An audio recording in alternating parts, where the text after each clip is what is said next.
Hujan-hujan enaknya makan Indomie. Kita sambut Budi Doremi.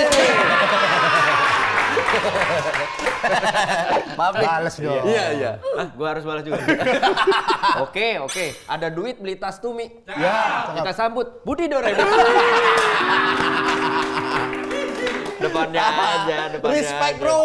Yoi. Dari Serang bro. Dari Serang loh. Keren. 7:30 udah nyampe. Keren. Dari Serang jam berapa lu tadi berangkat? Jam 7-an lah, jam setengah 7, jam 7. Oh nggak terlalu macet ya kesini ya? Alhamdulillah hari ini Tol lancar. aja ya? Iya. Lewat tol baru kayaknya ya, yang belakang Andara bukan? Iya, ada sih. Oh, tapi lebih apa? Kenikmatan tinggal di sana apa? Lebih murah. murah. Ngejarnya ke sisi hematnya memang. Iya juga, kan realistis waktu pas pandemi. Mulai 2019 akhir tuh. Ya. Gue masih ngontrak di Bintaro. Oke. Terus pandemi nggak ada off air. Gue bikin proyeksi ke depan kayak gimana kira-kira kan. Waktu pandemi tuh musik ya. Gue ngobrol sama istri, gimana kira-kira nih kita tinggal di Jakarta kan ini ngontrak dan sebagainya. Gue kebetulan di keluarga yang ngurus keuangan gue sendiri, jadi gue tahu tuh. Terus gue hitung-hitung kayaknya nggak masuk. Biasanya menteri keuangan cewek loh bro. Lu yang ngatur pos-pos keuangan. Nah, kita pernah challenge soalnya, lu megang setahun, gue megang setahun. Ternyata istri lebih pusingan daripada gue. Oke, berarti lu yang ngatur keuangan. Tapi tetap dipelototin istri kan? Bener tuh. Pos yang ini kenapa dikit banget ya? Terus. Gue bikin rencana keuangan ternyata yang realistis buat gue waktu itu pindah ke Serang. Kenapa Serang? Karena tempat lahir gue. Lahirnya dia di sana. Selain karena alasan itu? Karena memang gue punya rencana kalau nanti udah bikin rumah juga, waktu itu pengen punya rumah singgah aja. Jadi gue mau nerusin yang itu tuh. Ya udah, lokasinya itu di belakang komplek Kopassus Group A tuh. Oke. Jadi masih semi hutan lah. Masih ada babi hutan, masih ada ayam hutan. Oh, yang bener lu. Serius, kelinci, puyuh, dan Daerah Kopassus kan ini kan Cijantung situ kan? Bukan, ini yang di Serang. Oh, yang di Serang. Di Serang. Terus banyak banget di sana. Ya udah, gue bilang sama istri, kalau kita kayak pindah kayak gimana? Gue bilang kayak gitu. Terus dia bilang, mobil nih, dia bilang, aku nggak mau, aku lebih baik tinggal di kota walaupun rumahku kecil di gang sempit, dia bilang kayak gitu. Dibalas sama gue. Aku nggak bisa, rumahku harus gede. Biar aku pulang stres, enak ngeliatnya gitu loh. Terus aja berantem sampai ngambek kan. Ya udah, mau gimana pun, gue terus bikin rumah itu bangun. Dia nggak mau, banyak komplain, banyak laler, banyak ular. Serius pak, ular pak. Kita lagi nongkrong gitu ya. Ular, lu tau ular pucuk, tau gak sih ular pucuk yang ujung itu? Jatuh sini pak. Aduh. Wow. Terus ke rumah gitu. Kata gue malah lebih cocok tinggal sama Dodit dah. Biar istri lu tinggal di kota udah. Lu. Kayaknya istrinya Dodit sama istri lu kayak cocok tinggal di kota. Lu tinggal di hutan sama Dodit. Makanya buat gue hari ini tuh kayak gitu loh. Jadi kayak ngeliat Dodit juga yang jauh beda sih sebetulnya, alasannya sama lah. Karena gue juga ngerasa bahwa ada hal-hal yang nggak bisa gue dapat di perkotaan. Ya udah pindah, istri komplain segala macem. Jadi gue waktu pertama kali pindah yang gue selesain cuma kamar utama, kamar mandi, sama dapur yang setengah. Yang mana jendela itu belum ada kaca semua pak. Jadi kalau malam itu ya kelelawar masuk, ular masuk, ya kayak gitu-gitu deh. Anjing hutan segala macam. Ya. Itu yang bikin dia shock berkali-kali dong. Iya. Diajak tinggal di sana. Dan gue nggak enak ya waktu itu gue menempatkan diri seolah-olah kayak, kok lo nggak bisa beradaptasi sih gitu ya?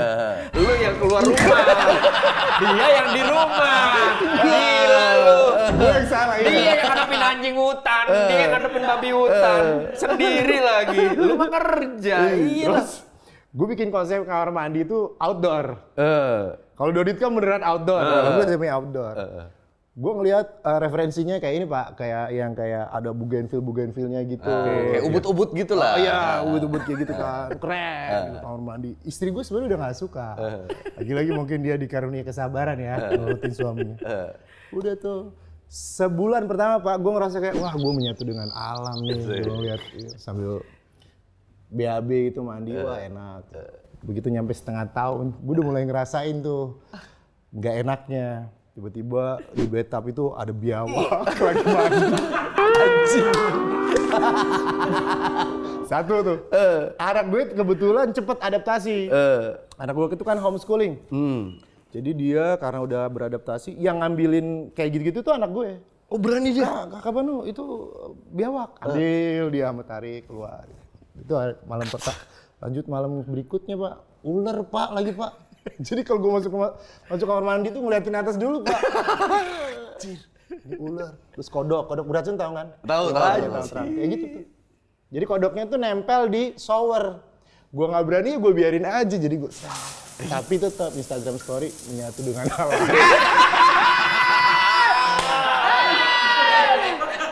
Menyatu dengan alam anjing. Akhirnya gue putuskan tutup kamar mandi sama gue. Istri gue ya ketawa, makasih ya. Kalau lu kan emang demen alam kan, dari dulu kan. Lu sering camping, sering ke hutan, sering apa gitu-gitu kan. Kalau istri nggak sama sekali, anaknya kota banget. Ya mungkin karena itu ya, pada akhirnya ternyata gue nggak sesiap itu awalnya.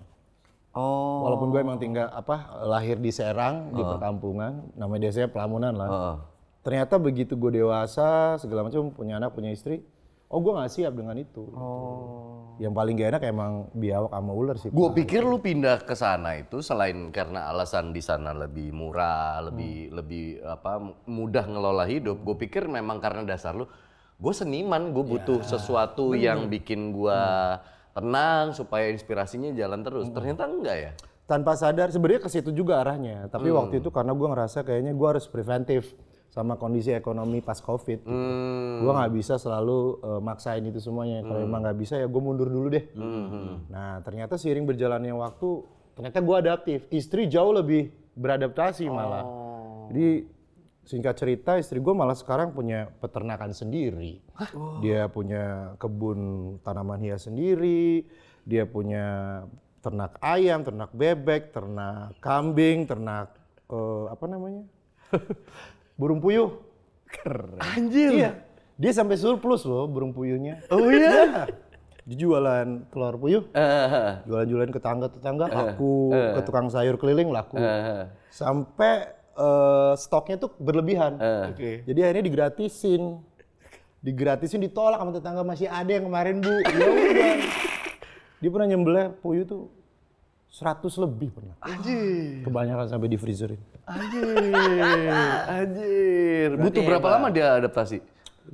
2 tahun lah, 2 tahun. 2 tahun akhirnya dia kayak 2 tahun yang berat itu ya. 2 tahun. Iya kayaknya sih kayak dia berat ya. Tapi apa bro kenikmatan lainnya selain murah? Selain murah ya tenang sih. Ada yang nggak bisa dibayar. Tapi kan jauh bro. Iya, maksudnya secara efisien waktu untuk aktivitas lu nggak mengganggu ya? Gua merasa kalau itu relevan itu pada saat gua ngitung, oh ternyata meskipun gua di Bintaro, jarak tempuh udah nggak berlaku. Yang penting waktu tempuh kan. Iya. Nah waktu tempuh dari Serang ke Jakarta tuh masih kekejar. Ke bandara, ke sini itu masih kekejar, masih aman. Tapi untuk pergaulan lu rata-rata kan teman-teman musisi banyak tinggalnya kan Jakarta dan sekitarnya. Ya gue udah jarang. Gue kurang lebih ya nggak terlalu suka juga untuk nongkrong, untuk spend banyak waktu sama kawan-kawan itu jarang. Oh, bukannya kalau bagi sebagian orang ya, mungkin musisi juga, nongkrong tuh kadang-kadang bisa menumbuhkan ide, bisa numbuhin inspirasi untuk bikin sesuatu, tiba-tiba proyekan sana sini gitu. Kalau lu nggak tertarik dengan peluang-peluang semacam itu? Lebih tepatnya akhirnya terpaksa untuk nggak kumpul. Tapi lama-lama ternyata gue suka dengan kondisi gue jarang kumpul sama mereka. Karena ya itu tadi kerasa banget nih. Sebulan pertama tinggal di sana, itu tone suara kita turun loh. Kita ngomong biasa kita kayak gini kan keras ya. Kalau di tempat yang sepi lama-lama kita nggak sadar tuh ngomong tuh pelan. Karena nggak ada yang dengerin juga kan. Ngapain juga kita teriak-teriak ya. Ya kan paling lu di rumah lu di Serang paling yang dengerin kan istri lu. Iya, tapi nggak perlu itu lucu, teriak-teriak loh. juga gitu. Iya bener. Tapi itu lucu bener. Jadi kita ngomong tuh kayak, gimana kabarnya? Gue juga kaget kok, gue ngomong pelan banget kayak gini. Ternyata itu dipaksa sama lingkungan sekitar juga. Tapi rumah lu tuh jauh dari sekeliling Pemukiman? Pemukiman. Awalnya ya di tahun pertama, tahun kedua itu emang gue jauh nih. Tapi lama-lama udah ada yang bikin rumah di samping-samping gitu. Jadi nungguin lah biar berani gitu. Kondisi rumah lu coba boleh nggak lu ceritain ke kita Iya, secara verbal? Kondisi rumah gue tuh rumah joglo. Rumah joglo. Limasan lah sebenarnya, limasan Jawa. Oke. Terus lumayan sekitar berapa ya? 800 sampai 900 meter lah. Ininya ruang lingkup di sekitarnya juga. Terus gue ada tempat gym. Terus di belakang, di depannya itu kebun istri, sebelah kanan peternakan istri. Dan lebih banyak aset istri daripada aset gue. Bagus. Bagus. Harus ada 50-50-nya dong. Kan itu mau lu tinggal di situ. Ya istri lu juga harus ada asetnya lah. Udah kepaksa, terus gak ada aset apa-apa. Ya, maaf sih. Udah uang yang ngatur dia. Kata bininya, ya gue juga harus ada penghasilan kan, harus ada pegangan. Iya, akhirnya di rumah juga kita kan suka ngopi, bikin bukan coffee shop sebenarnya, bikin tempat ruang kopi khusus. Terus buat nge-gym jauh kita bikin gym, terus lagi karena anak juga homeschooling, kita bikin tempat ruang khusus sekolah mereka kayak gitu. Jadi lu itu memang bayangan lu rumah itu ketika gue masuk semua ada. Ya. Gue nggak perlu keluar rumah untuk mencapai apa yang gue mau gitu. Betul. Kalau lu semua ada, mendingan lu tinggal di BSD. Bener gak? Semua ada tuh BSD tuh. Ngapain jauh-jauh ke Serang sih? Nah, keputusan anak lu sampai homeschooling karena apa, Bud? Istri itu termasuk concern banget soal pendidikan. Ya dia nggak mau nitipin ke anaknya ke kondisi di mana dia juga nggak terlalu percaya dengan itu. Gitu. Artinya kita lebih baik bertanggung jawab atas pendidikan anak kita itu karena kesalahannya kita sendiri gitu. Oke. Dan di sisi lain di sana juga memang lumayan jaraknya.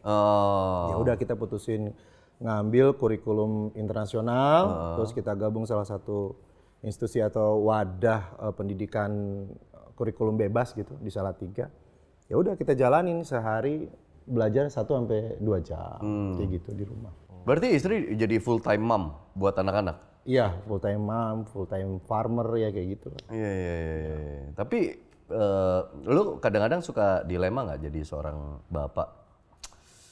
Kadang-kala ya, ketika kesuksesan ada di diri kita, akhirnya ada sesuatu yang diambil.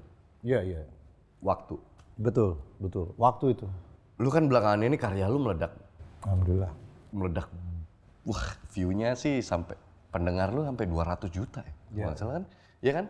Itu kan pasti minat orang ngundang seorang Budi Doremi kan pasti sebulan jadwal lu padat. Tapi ada waktu yang hilang. Iya. Lu gimana jadi?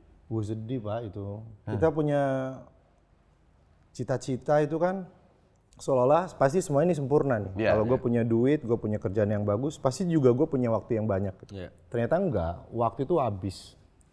Jadi gue ke rumah itu cuman mindahin baju kotor, masukin baju bersih, terus cabut.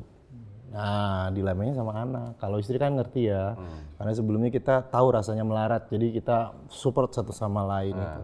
Nah, kalau anak ini gitu, satu malam gue tuh punya waktu cuma 3 jam, Pak. Oke. Gue balik dari bandara ke rumah, nyapa dia, main apa sih kalau nggak salah, main Uno lah, bareng sama kawan-kawan, sama kru gitu. Kelar-kelar, nggak kerasa karena seru, setengah jam selesai. Gue bilang, kita udahan ya, bilang. Situ anak pertama gue 3 anak gue, Banu, Umar, Mosa. Kita udahan ya, terus mereka yang ya kayak gitu ya. Terus cabut dari tempat itu, mereka masuk ke kamar, menuju ke kamar, gue panggil, Mar, Ban, seru ya? Gue bilang kayak gitu. Diem aja. Banu, Umar, seru kan? Gue tarik punggungnya. Gitu, terus dia pas ngadep ke gue, dia nahan air mata, Pak. Lagi mau sedih gitu. Loh, kenapa kok sedih? Anak gue masuk buru-buru ke kamar, karena dia nggak terlalu terbuka soal kesedihan yang kedua. Iya, aku nggak suka. Ayah kerja aku nggak suka. Aku nggak mau ayah kerja terus. Wah, Pak, itu hancur hati kita, Pak. Di situ. Pak, semalam Pak baru kejadian. Ya, anak pertama kedua gue kan udah 15-14 tahun lah ya hitungannya. Tapi gue kan punya baby, punya balita nih, umur 4 tahun. Semalam kebetulan gue pulang kerja cepet. Terus nyampe langsung disambut sama dia tuh. di garasi langsung disambut sama dia, terus kita masuk ke dalam, terus main-main, terus dia sambil makan gitu, terus dia di sini gue, tiba-tiba ngomong begini, ayah kenapa sih pergi terus? Hah? Ayah kan kerja nak. Iya tapi kenapa pergi terus? Aiko nggak suka kata dia gitu kan. Aiko nggak ada temen lah. Dan itu momen tuh bukan sekali dua kali ya. Anak pertama gua, anak kedua gua. Ada fase-fase di usia kayak gitu tuh. Bahkan mungkin ibaratnya pernah ngerasain fase lagi sibuk-sibuknya terus mau berangkat kerja, anak gua nangis. Bisa nggak kerja dulu gak? Itu pasti ada tuh gitu. Gimana lu menghandle itu? Iya, lu jawab apa ke anak lu? Ya gue bilang terus terang, gini kalau jadi laki-laki tuh kayak gini Mar. Suka nggak suka kita harus tumbuh untuk tanggung jawab. Memang mungkin sedih, nggak apa-apa kamu nangis. Tapi harus selesain tugas ayah. Kamu juga punya tugas kan? Jadi kamu selesain tugas kamu, aku juga selesain tugas aku. Kabur. Umur berapa? Sorry umur berapa? Umur 8 tahun. Itu 5 tahun. Soalnya gue punya prinsip tanggung jawab itu penting. Makan ya makan waktunya makan. Mungkin simpel ya, waktunya makan, waktunya tidur dan jangan pernah ngebolak-balikin waktu itu. Jadi mungkin komunikasi itu udah kebuka sama dia gitu. Jadi walaupun dia nangis dia terima. Ya giliran gue pas di mobil gue nangis sepanjang jalan gitu. Kadang-kadang kalau lagi over tuh Pak, gue nggak sadar. Karena stres itu bener, gue setuju banget. Kadang stres itu kita nggak sadar. Gue waktu pas lagi padat-padatnya di pesawat itu gue bisa tiba-tiba nangis. Kenapa? Kangen rumah tapi lu paksa nggak kangen gitu. Kangen anak istri tapi lu nggak paksa. Iya lagi. Di mana di kamar hotel. Kita punya semuanya nih, uang kita punya, ya kan? Mau ngapain aja kita bisa. Tapi ternyata nggak bisa ngapa-ngapain tuh. Iya. Ya udah, akhirnya ya sedih, nangis, terus telepon. Tambah kangen, ya udah tahan-tahan aja. Itu kadang-kadang jadi konsekuensi pekerjaan penghibur. Iya benar. Kita energinya buat ngibur orang lain, tapi kita bingung cara ngibur diri kita gimana ya gitu. Apalagi misalnya charger kita itu rumah, katakanlah ya charger itu ketemu istri, ketemu anak, ngobrol, itu kan ngecas buat kita. Tapi ketika kita nggak dapet itu, kayak bingung, larinya mau ngapain. Gue ada satu momen dikasih tahu sama teman. Lu harus korbanin waktu lu dibilang. Walaupun gue pernah 9 to 5, waktu gue cuma Sabtu Minggu, gue paksa untuk nemenin anak. Gue lakuin itu. Begitu pulang, gue bilang istri, Bu kita jalan-jalan yuk ke Anyer, karena gue kan deket Anyer. Wah kok tumben nih bilang, iya gak apa-apa pokoknya kita harus manfaatin waktu ini. Bilang, cabut sana. Terus gue nemenin anak-anak nih di pantai. Karena saking capeknya ya tidur. Besoknya dia bangunin gue tuh. Ya kita sarapan yuk, anak-anak gue. Sok sarapan aja, nanti kamu sarapan apa aja, beli aja. Ayah siap gitu. Enggak, aku nggak mau sarapan kalau ayah nggak ikut sarapan. Ih nggak kepake Pak. Anjir. Iyalah. Anjir. Bangun coba. Present kita Anjir. Ini ngingetin gua sama ada beberapa waktu yang lalu kita ngobrol sama Mbak Asri Welas. Bahwa yang sebenarnya dibutuhkan oleh istri, oleh anak-anak kita adalah kehadiran. Iya. Hadir tuh bukan berarti ada doang gitu, tapi memang hadir aja. Ketika kita bareng sama mereka, kita nggak usah main handphone, bener-bener nyimak anak ngobrol apa dunianya anak, dia lagi tertarik apa, kita nyimak, kita ikut ngobrol. Istri juga gitu, apa masalah dulu kita denger. Anjing, tapi itu dilema ayah manapun sih kalau gua rasa. Iya. Iya nggak sih? Iya. Setuju, karena gue juga ngerasa banyaknya konflik sama istri ini cuma satu ternyata. Emang karena kita nggak sadar dengan konsekuensi kita punya pengen kehidupan seperti apa gitu. Sementara mungkin pemikiran bahwa lu pengen punya banyak waktu sama anak itu mungkin terbersit juga ketika lu memutuskan pindah ke sono. Supaya lu nggak terlalu banyak. Salah satunya kayak gitu. Covid itu kita syukuri salah satunya itu loh. Iya benar. Gue ke hutan terus sama anak-anak tuh ke belakang terus jalan-jalan ke sungai, kita mandi di sungai kalau pagi, ke sawahnya. Jadi anak itu kalau lagi belajar apa, kita praktek ini serangga tuh ini hewan tuh gini. Begitu gue udah kerja, itu udah hilang waktunya. Iya. Priceless loh ternyata itu. Itu priceless loh. Lu termasuk orang yang melankolis juga ya, Bud? Iya. Di balik maksudnya lu kadang-kadang ngeliatan di tongkrongan atau apa di kalangan musisi lu kelihatan selengean, asik, tapi ternyata lu sosok melankolis juga ya. Lumayan lah. Ya karena dari karya-karya lu juga kan sebenarnya lumayan menunjukkan sih, nggak bisa dipungkiri lah. Gue pikir tuh pembawaannya fun karena kan gue nggak tahu ya itu karya pertama lu apa enggak ya. Tapi gue ingatnya kemunculan Budi Doremi itu masih ada eranya inbox zaman dulu. Iya. Iya kan? Iya. Dan percaya tuh nggak, gue dulu pernah ada di kontrak satu brand lah buat off air. Terus gue diminta nyanyi, selalu gue bawa lagunya dia waktu itu yang awal-awal yang Dori, ya. doakan ku sana gitu. Itu kemunculan pertama lu kan? Nah itu persona yang lu sajikan kan era-era itu kayak Masih ceria lah ya. Jason Mraz Indonesia nih gitu. Ya karena nggak ada waktu itu sih belum sadar dengan tanggung jawab ya. Jadi kayak mau Oh belum merit. udah sih sebetulnya nggak lama. Kemudian belum punya anak lebih tepatnya. Jadi ya kayak bebas-bebas aja. Yeah. Istri kebetulan juga dari keluarga seniman kan.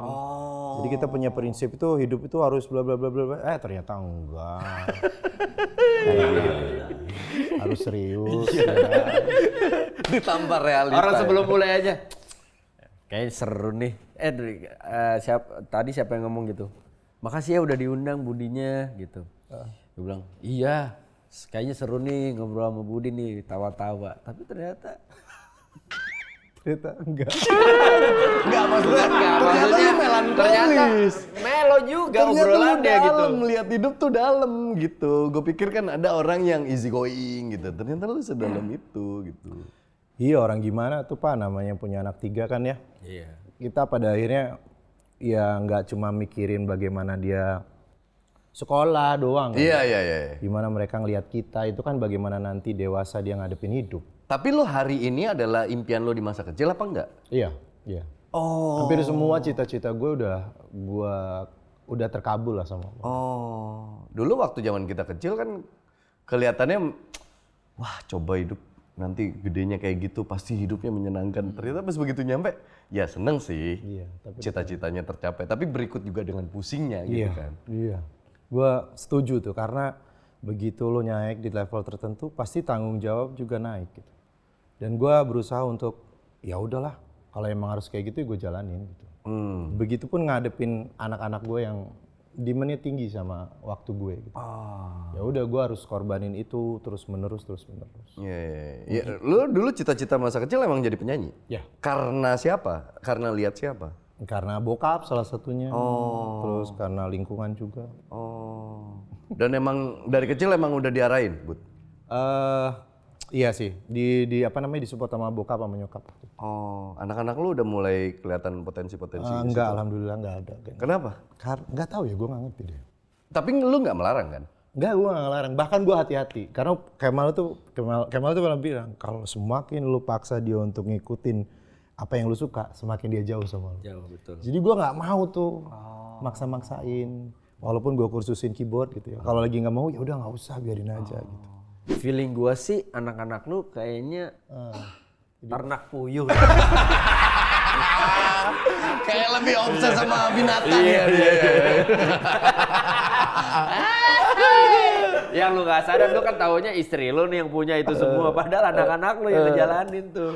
Iya bener. Tapi lu jujur gua agak lumayan kesulitan riset tentang seorang Budi Doremi. Terutama di sosmed lu nggak banyak nuangin hal yang berbau privasi ya? Iya. Karena gue udah mulai takut tuh Pak. Gara-gara gue bercanda sama kru. Di panggung gue tendang dia Pak. Ya ciat gitu kan ya. Kendari tuh. Padahal gue emang dekat. Bahkan dia tinggalnya serumah bareng sama gue. Dia ada kamar khusus. Gue tendang sama gue ininya. Tapi di video reels itu dilihat. Gue dihujat Pak. Disumpahin kaki gue hilang segala macam. Ya elah gue dari situ. Gila ngeri banget ya sosial media gitu. Dari situ gue narik diri untuk nggak terlalu itu yang dikomentari orang adalah video aslinya atau udah dibumbui dengan narasi dan macam-macam. Kadang-kadang kan zaman sekarang ya sumber aslinya gimana, terus ditambahin tiba-tiba narasi, ditambahin caption yang aneh-aneh, orang jadi ikutan panas gitu. Padahal sebenarnya sumber aslinya nggak separah yang. Ya kayak gitu ya ditambahin pada akhirnya netizen yang nambah-nambahin juga kan. Ya udah, gue udah agak shock tuh. Yang kedua, Gak tahu kondisi sebenarnya kalau lu dekat sama orang ini, Iya, nggak kita tahu. hitungannya ya susah sih ya. Maksudnya kalau era sekarang kan kita bercanda, kayaknya dulu kan sebelum ada medsos bercanda sama teman kita itu hal biasa. Selama orang itu nggak ada masalah sama kita kan masih tetap bergaul, masih tetap bercanda sama kita kan berarti ya nggak ada masalah gitu. Tapi ketika udah masuk ke area publik dengan adanya media sosial nih, semua kayak punya hak untuk mengomentari itu. Itu dia. Pada akhirnya gara-gara kejadian itu istri juga udah mulai kayaknya aku nyaman tanpa orang banyak tahu. Udah lama-lama juga gue ngerasa kayak ya. Terus ada lagi satu hal yang bikin gue ngerasa nggak enak gitu ya.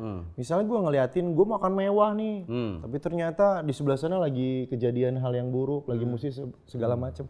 Itu yang bikin gue semakin lama semakin kayaknya gue nggak perlu bagiin. Dan akhirnya gue lupa sama harus membagikan.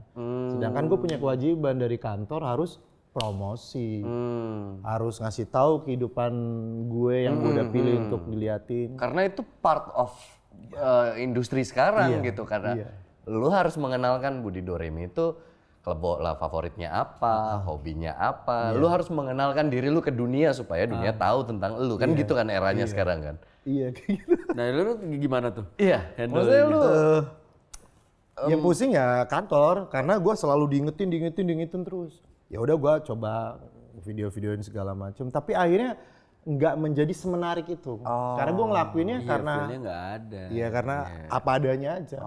Padahal kegiatan gue Pak, kitchen set di rumah itu gue buat sendiri. ih keren lu padahal. Kitchen set. Semua instalasi AC gue sendiri. Ngebersihin AC setiap bulan gue sendiri. Terus banyak hal di rumah gue DIY ngelakuin itu untuk mengisi kesibukan itu. Nah tapi gue udah nggak kayak mikirin apa gue harus lihat-lihatin ya. Lu hari ini buru-buru nggak kira-kira? Kenapa? Soalnya ini belum lama nih. Ini agak bersihin AC sendiri lu Budi Doremi, siapa yang tahu? Andika. Kalau lu bisa-bisanya ngebaca pikiran gua. Iya, di rumah gua juga lagi ada bocor-bocor dikit sih. Nggak, gua pikir awalnya pas gua riset tentang dia, gua lihat kan yang pertama adalah sosmednya kan. Terus gua ngeliat kan ada juga sebagian orang yang merasa bahwa gue nggak pengen dikenal nggak pengen terlalu dikenal privasi gue, keluarga gue, anak-anak gue nggak terlalu penting. Gue lebih menonjolkan ini aja karya gue, lu taunya karya gue aja, kehidupan pribadi gue jangan. Karena ada sebagian orang yang begitu. Makanya gue tanya alasannya. Ternyata karena ketakutan lu di media sosial sekarang jadi seliar itu.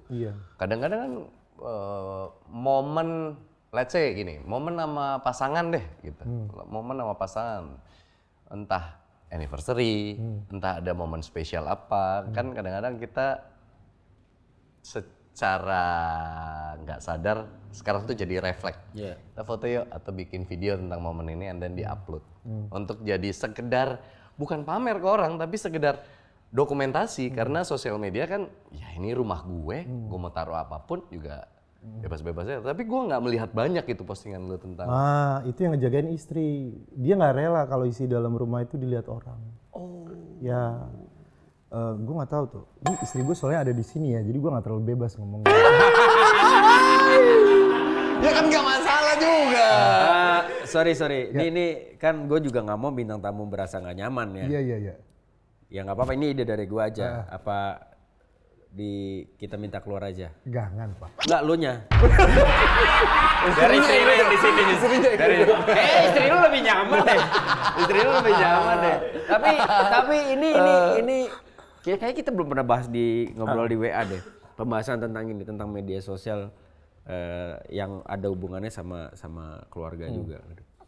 Kayak gua nggak ada masalah ketika misalkan orang syuting di rumah gua dulu ya awal-awal ya. Tapi akhirnya berubah, gue tidak mengizinkan ketika misalkan ada konten-konten atau apapun itu yang konten-kontennya konsepnya adalah datang ke rumah, ngeliat isi rumah dan segala macem gitu. akhirnya gue udah tidak menerima hal itu. Kenapa? Takut kalau jadi pejabat ntar diulik ya sama netizen ya? Bukan, tapi lebih ke arah gue ngelihatnya Kan banyak korbannya Andre kemarin.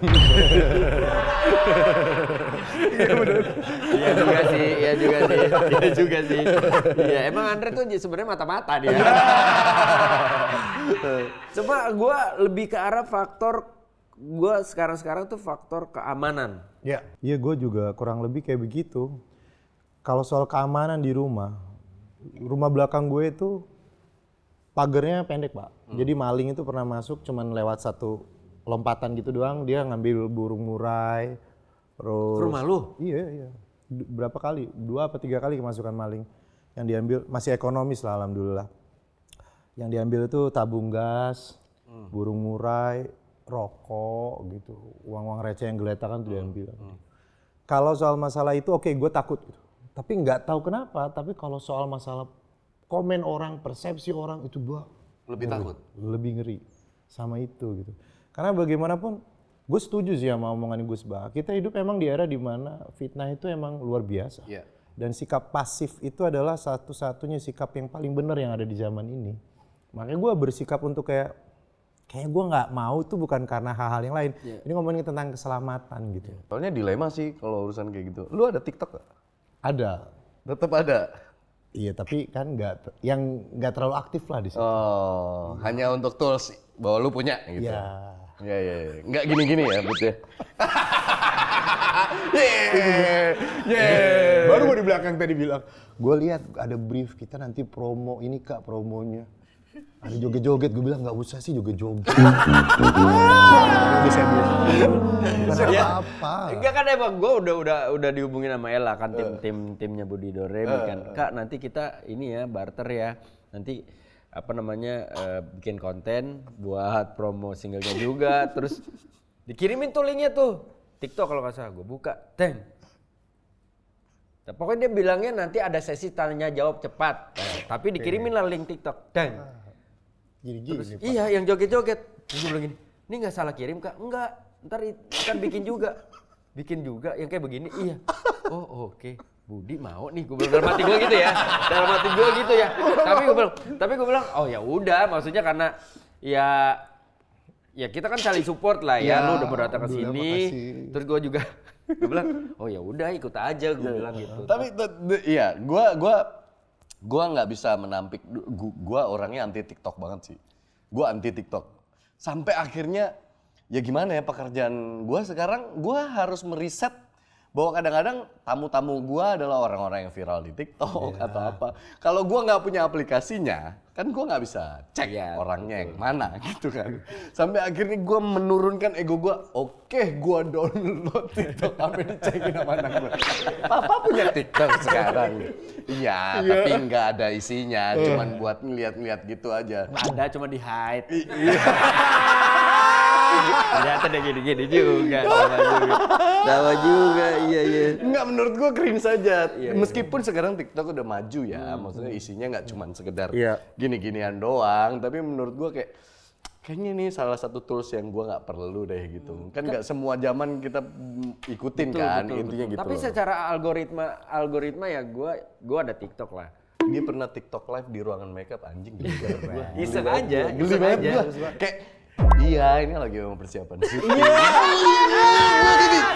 Iya, apa dah? Gitu. Apa dah gitu.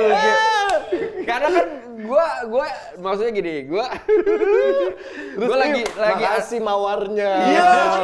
Ada. Makasih nasi uduknya. Gua gini ngeliat, apa dah? Tapi ada fase-fase loh, ada fase-fase.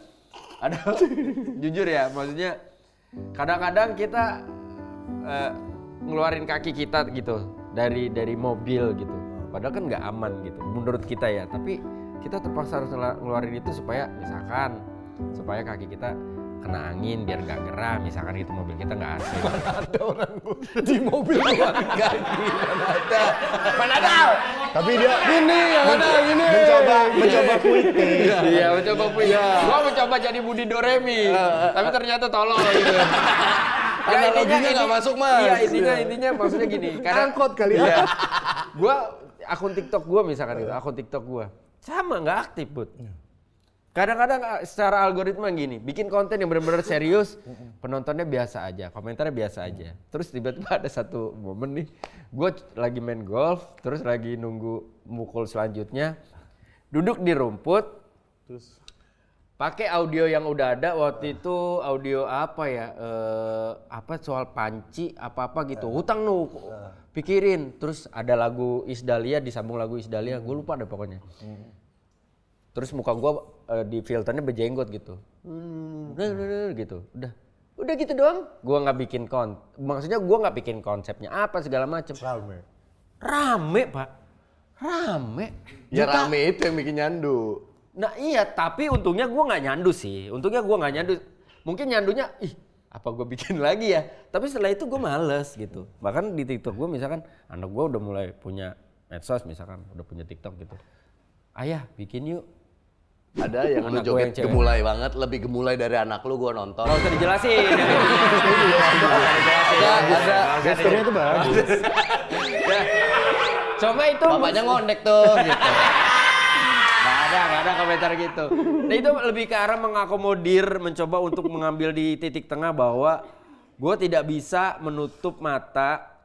Anak gue juga tidak bisa gue larang bahwa nggak bisa. Nggak boleh, kamu nggak boleh punya ini segala macam. Menurut gua selama semuanya masih bisa kita kontrol, kita masih bisa lihat, kita masih naruh kepercayaan ke dia dan dia masih jaga itu, ya why not ketika tiba-tiba dia bilang, ayah bikin yuk, ngapain? Ya joget aja gini. Ya sama sebenarnya ya walaupun gua gemulai ya, tapi memang dance.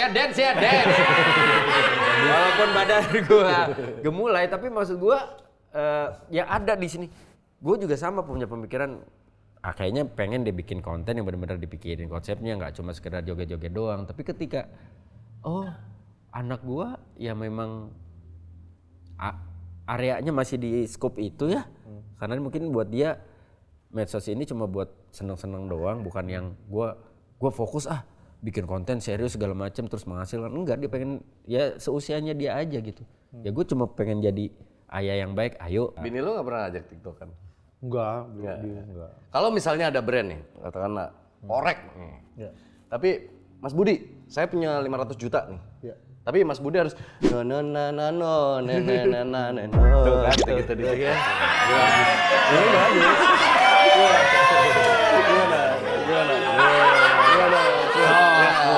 Rumah lu semua isinya mayoritas cewek, wajar lu ngondek.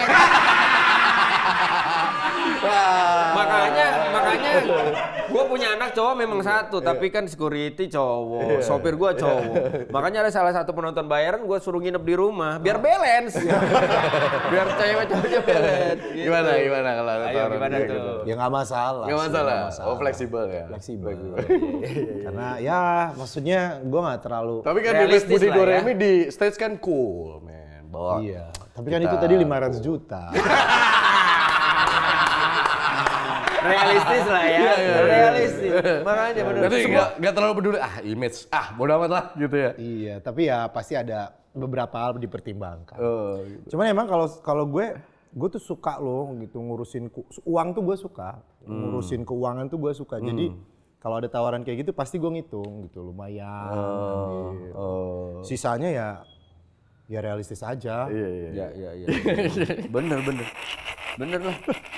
Kan semua pasti ada kompromi dong. Iya dong. Gak mungkin 500 juta lo begini-begini, tapi ini mah masih bisa lah, aman lah. Iya. Nggak ganggu image gue banget, paling turun ya 95% lah.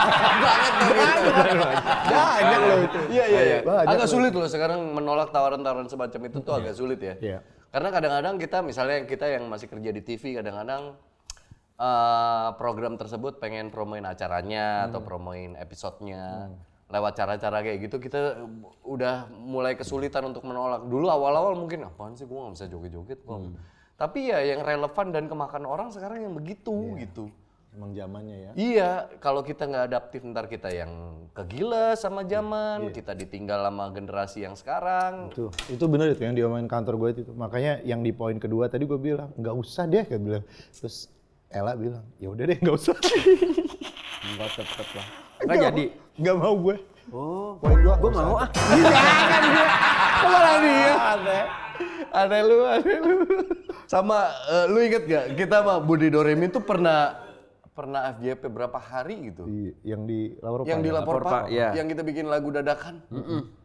Lu bikin lagu tuh gimana sih? Proses lu bikin lagu tuh gimana sih?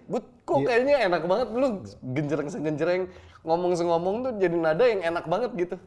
Ya sama balik lagi teman-teman pasti juga jago bikin orang ketawa kan. Jadi kayak udah karena terbiasa gitu. Kayak Gue tuh kalau autopilot aja gitu ya? gue kalau suruh bikin lagu bisa cepet bisa. Gampang lah hitungannya bikin lagu. Tapi kalau bikin yang laku itu susah, Pak. Nggak ada rumusnya kan memang. Iya. Lu juga mungkin nggak menyangka lagu lu bisa 207 berapa sih? Pokoknya 200-an juta lah. Kurang lebih lah ya. Iya, rata-rata Iya. pendengarnya. Gue kalau jadi 20 tahun lebih gue bikin lagu tuh nggak berhenti. Jadi untuk bikin lagu tuh udah ketemu nih polanya gitu loh. Cuman kalau udah disuruhnya kayak lagu-lagu yang punya spek tertentu, itu gue udah harus bener-bener cari waktu tertentu. Contoh waktu tertentu maksud lu tuh yang gimana? Atau lu Misalnya- butuh sendiri? Ya, nggak boleh diganggu sama anak sama istri itu. Karena buyar. Buyar pasti. Ayah, kalau nggak, ya tolong bla bla bla. Udah itu udah nggak bisa. Jadi kalau udah lagi bikin lagu ya bener-bener waktunya khusus gitu. Di rumah atau lu harus cari tempat yang benar-benar Di rumah, kalau lagi pas di rumah nggak ada gangguan ya gue di rumah. Kalau mulai berisik segala macam gue pergi misalnya ke daerah-daerah yang sepi. Iya. Soalnya lirik lu kan juga termasuk kategori lirik-lirik yang puitis. Iya. Itu proses pemikirannya gimana ya? Gue suka baca Pak Niko. Gue suka baca, gue suka yang sastra-sastra itu gue suka. Jadi vocabulary kata-kata lu tuh banyak. Iya benar, diksi kata-katanya banyak. Iya, jadi ya itu memudahkan pada akhirnya bikin lagu dengan kata-kata yang pengen disampaikan segala macam. Ya udah, cuma bikin lagu, selesai, bikin lagi. Gue juga sekali nyetor ke kantor itu 5-10 lagu, yang nongol 1, belum tentu laku kayak gitu. Kalau istri di proses berkarya lu, dia sebagai apa? Sebagai berikut kah? Pernah lo jadiin dia inspirasi gitu loh ya? Sebagai penyemangat. Iya, sebagai penyemangat. Atau dia orang pertama yang lu perdengarkan karya lu. Rata-rata istri gue, ya orang pertama yang gue perdengarkan dan jawabannya juga kayaknya nggak perlu didengarkan. Kenapa? Kenapa tuh? Selalu jawabannya gini, Bu bagus gak lagunya? Dengar sama dia udah lama, wah mantep nih komennya. Jawabannya gini, aku tuh nggak bisa kebayang karena lagu ini belum jadi gitu. Dia harus full musik baru bisa nikmati. Udah jadi lagunya. Bagus, tapi aku nggak tahu orang suka apa enggak. Iya. Kadang-kadang ada kepekaan yang nggak dimiliki semua orang. Iya betul. Tapi ternyata Nggak setelah peka, Bu, ibu nggak peka. Langsung aja to the point, ibu nggak peka, Bu. Kan gue niatnya ngebela Iya. Kenapa lu injek lagi? setelah gue perhatiin, oh ternyata jiwa seni dia tuh tinggi gitu. Dia tuh nggak suka menilai Karya orang. Karya itu dengan transaksional itu dia nggak mau. Karena wilayahnya kan industri nih. Dia mah pasti bilangnya bagus gitu. Tapi karena gue nge-push untuk nyeritain hal-hal yang lain ya, dia jawabannya gitu, netral terus. Iya. Tapi pernah gak dapat pujian dari istri terhadap karya lu yang bukan karena wah yang denger banyak segala macam, tapi memang bener-bener dari dia gitu. Ini karya terbaik kamu ini. Wah, belum pernah tuh Pak. Belum. Belum kan ya Bu ya? Jahat lu. Ya, Maaf ya, mungkin Bu. bagi seorang istri semua karyanya bagus. Iya. Setuju gue. Iya. Emang semua karyanya bagus. Dia sulit untuk yang menjadi dibelain. orang yang tegaan gitu untuk menilai karya suaminya sendiri. Kan gue bilang terbaik, artinya kan semua baik. Terbaik tuh bukan bilang ketika kita bilang terbaik semua jelek. Iya dong. Karena gue pernah bikin lagu, nama dia tuh ada di situ Pak. Judul lagunya Satu Hari Yang Cerah. Jadi buat gue mungkin itu lagu yang paling terbaik. Gue nggak denger dari menurut karena lu. personal banget. Tapi menurut gue itu. Tapi dari lu sendiri, dari sekian banyak karya lu, banyak yang meledak. Tapi biasanya bagi si pencipta, ukuran sukses buat dia atau terbaik buat dia bukan numbers, tapi dari proses pengerjaannya, proses menuangkan pikiran dan hatinya. Lu yang mana? Ada Untukmu. Kenapa yang itu? Karena itu tadi berkaitan sama anak tuh. Itu gue pertama kalinya rekaman, itu isinya nangis Pak, dari 1 jam lebih gue nangis lagi. Padahal disuruh moodnya sama director tuh bilang ceria gitu loh.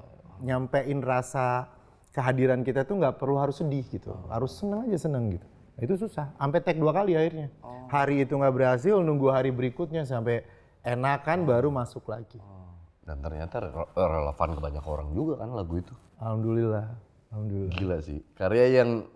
Lu selalu percaya nggak sih karya yang jujur pasti akan menemukan tempatnya gitu. Iya, gue setuju sama itu. Dan lagu itu kan juga kayak rezeki Pak. Jadi kita sekali lagu itu laku, yang dikasih makan tuh bukan cuman gue doang, tapi semua sekitar gitu ya. Jadi satu pintu kebaikan membukakan pintu kebaikan yang lain. Jadi buat gue sekali gue rilis lagu, ya nothing tulus. Kalau laku alhamdulillah, kalau enggak ya udah. Tapi sekarang banyak orang-orang yang keluar dari zona nyaman. Dalam artian gini, kadang-kadang sekarang ada orang yang dulunya dikenal sebagai penyanyi tiba-tiba bertransformasi ke bidang lain, nyoba bidang baru. Gue lihat kan pernah juga bikin podcast, bikin apa, ngobrol sama orang apa segala macam. Lu nggak pengen nambah skill unlock Budi Doremi sebagai podcaster atau presenter atau tiba-tiba masuk ke jalur komedi atau apa gitu? Enggak sih Pak, udah cukup. Yang ini aja tanggung jawabnya tuh udah banyak banget. Gua nggak sampai hati kalau nanti waktu gue juga akan diambil di hal yang lain yang belum bisa gue kuasai. Karena lu udah punya merasa bersalah bahwa waktu untuk orang-orang tersayang lu aja udah terkuras habis. Betul banget. Jadi kalau gue ditanya ketakutan gue itu apa sih sebagai seorang ayah, gue tuh takut nggak ada walaupun gue hidup di samping mereka. Gitu. Gila. Ini refleksi loh. Refleksi bagi kita para ayah. Kadang-kadang kita nggak pernah bisa menemukan jawaban balance-nya untuk menjawab pertanyaan ini. Iya Pak. Jujur gue baru baca buku baru berapa halaman lah. Rich Dad Poor Dad. Ya di halaman-halaman awalnya tuh ngebahas masalah ini sih sebenarnya, ngebahas bahwa tapi gue nggak tahu ya, gue belum menemukan caranya, makanya gue baca bukunya. Sesimpel bahwa kita kan selama ini bekerja itu bukan bekerja cerdas tapi bekerja keras karena kita membiarkan diri kita untuk bekerja begitu kerasnya untuk mendapatkan penghasilan, bukan kita menggunakan pemikiran kita gimana caranya uang yang bekerja buat kita gitu. Ketika kayak orang bilang ya apa ya, kita kerja keras. Kalau disuruh milih juga sebenarnya kita pengen santai, pengen di rumah sama keluarga kita. Tapi kan ya balik lagi mungkin yang lu bilang tadi Bud, di balik kerja kerasnya kita yang belum kerja cerdasnya kita mungkin masih banyak orang-orang yang bergantung sama kita nih. Iya. Guys, lu dipikirin sama dia. Enggak mereka ya, gue gak mikirin mereka gitu. Kan mereka juga bergantung Iya sama sih, lu. betul sih. Mereka seneng. Ya maksudnya Mereka aja denger, wah ngobrol di WA mau seminggu 2 kali. Oh mereka happy. Enggak. Oke lo. Maksudnya kita nyari bintang tamunya susah pakai. Enggak, maksudnya ya. Tapi gue kadang-kadang yang menguatkan gue Bud. Jujur, kadang-kadang ketika kita lelah, yang menguatkan kita tuh satu. Wah kalau kita capek, kalau kita berleha-leha banget, gimana ya nasib orang-orang yang udah diserahkan sama Tuhan untuk menjadi tanggung jawab kita, baik secara langsung maupun tidak langsung. Terus kadang-kadang yang menguatkan gue nih adalah percaya bahwa ketika rezeki kita masih ngalir, itu memang ada doa orang-orang yang kita lindungi gitu. Ada doa orang-orang yang kita sayangi ini gitu. Coba gitar dong. Sama bass sama kahun. Lengkap banget nih. Lengkap banget. Tapi kalau lu disuruh milih, mau kaya nggak punya waktu atau miskin nggak punya waktu banyak? Ya kaya tapi waktunya kurang. Kalau itu pilihan sulit lah ya. Karena itu kan konsekuensi. Kalau kita maaf kondisinya sulit juga kan kasihan orang-orang mungkin kitanya kuat ya. Tapi anak-anak kita kan belum tentu juga bisa tertepa mentalnya dengan baik gitu. Kita kan udah melalui fase-fase yang luar biasa. Anak-anak kita belum tentu gitu. Poinnya sekarang menurut gua adalah ini yang gua pelajari dan memang sulit. Mencukupkan diri itu sulit, Bud. Betul. Dulu waktu zaman pandemi itu ngajarin gua banyak hal. Waktu pandemi kerjaan cuma satu, alhamdulillah masih ada kerjaan gitu. Tapi kayak YouTube gua masih jalan, terus tiba-tiba muncullah orang-orang ini. Penghasilan gak Mereka ada. virus waktu COVID muncul. Nggak virus sih, lebih ke benalu ya. Terus YouTube nggak menghasilkan segala macam. Itu ada Bud kayak, wah kok nggak adil sih, gue udah keluar banyak loh, kok gue nggak dapet apa-apa. Tapi di momen itu juga kayak gue disentil. Rezeki itu nggak cuma masalah duit loh, lo sehat. Yang lain amit-amit kena COVID sampai harus koma, amit-amit sampai maaf banget sampai harus meninggal. Lu cuma ngerasain COVID doang tapi lu survive. Di saat yang lain mungkin daerahnya tergenang air, lu aman. Rumahnya bocor, nggak bisa tidur, lu bisa tidur dengan nyaman. Nah, di momen itu gue langsung gini, anjrit iya lagi. Nah, ketika gue mencukupkan itu, Tuhan kasih luar biasa. Setelah pandemi, kerjaan banyak. Terus tiba-tiba istri gue hamil. Ih, luar biasa dong. Tapi ujiannya terjadi setelah itu. Begitu dikasih kerjaan banyak, percaya. Gue ngerasa kurang, Bud. Gila sih emang. Dan itu bikin gue stres, anjrit. Ini duit gue jauh lebih banyak daripada yang kemarin gue dapetin di pandemi. Kok gue ngerasa kurang ya? Kayak ngejar gitu. Wah, ada kerjaan lagi gue ambil. Wah, itu nge-switch lagi ke mencukupkan diri itu susah banget. Pernah nggak poin-poin semacam ini lu tuangin ke sebuah karya? belum sih kalau di wilayah tadi ya. Karena gue ngerasain gimana kita kayak kemaruk ya. Apa sih namanya? Iya, kayak gitu jatuhnya kayak pengen kayak ngejar gitu. semuanya ya. Cuman gue juga pada saat yang paling ngering gitu Pak, pada saat kita megang duit banyak itu yang berubah dikit itu banyak banget.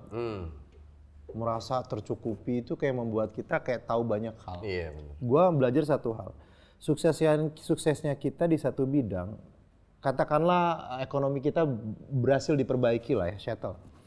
Tapi kemudian kita bikin rumus hidup, kalau kita sukses di ekonomi, lantas seolah-olah kita sukses sebagai seorang ayah, sebagai seorang suami, saudara, dan kita bisa nasihatin semua orang.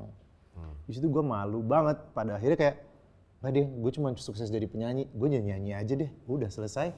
Iya sih. Kayak gitu Pak. Iya. Bukan patokan berarti ya. Ketika kita sukses di karir, Bukan berarti sukses di Bukan semua berarti hal. kita punya hak merasa lebih sukses dari semua orang. betul. Gitu. Ya itu Mumpung kan ada Budi Doremi nih. nih 7 juta. Lu kan jago bikin lagu-lagu dadakan. Nah, gitu loh. Dari obrolan kita lu mungkin nggak lu tuangkan dalam Boleh dicoba. Nyetem nggak? Iya kan. kasih. Baru begitu doang. Ya. Coba.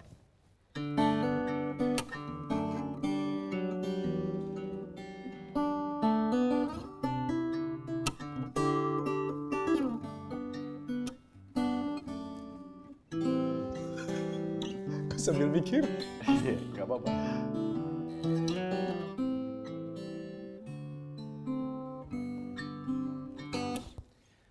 Nah, ayah harus bekerja untuk bisa bilang besok makan apa. Dek, ayah harus lakukan sekedar cari nafkah seharian. Mungkin waktu yang sedikit, mungkin juga harus sakit, tapi begitulah hidup yang harus dijalani, mesti berjuang sendiri. udah selesai situ dulu. Gila. Anjing keren. Ini ya kan untungnya direkam ya. Ini bagus loh, Bud. Maksud sih? Bagus Bud, anjing lu, sumpah keren lagi. Terima kasih. Ngalir gitu aja gitu. Kan jadi mikir kan gini ya. Jadi mikir nih gini. 6 juta deh. Budi Doremi. Tapi gue harus akuin sih. Apa tuh? Gila, lu nyiptain lagu keren banget sih, bangsat. Thank you Pak Wendy. 5 juta ya? Ya.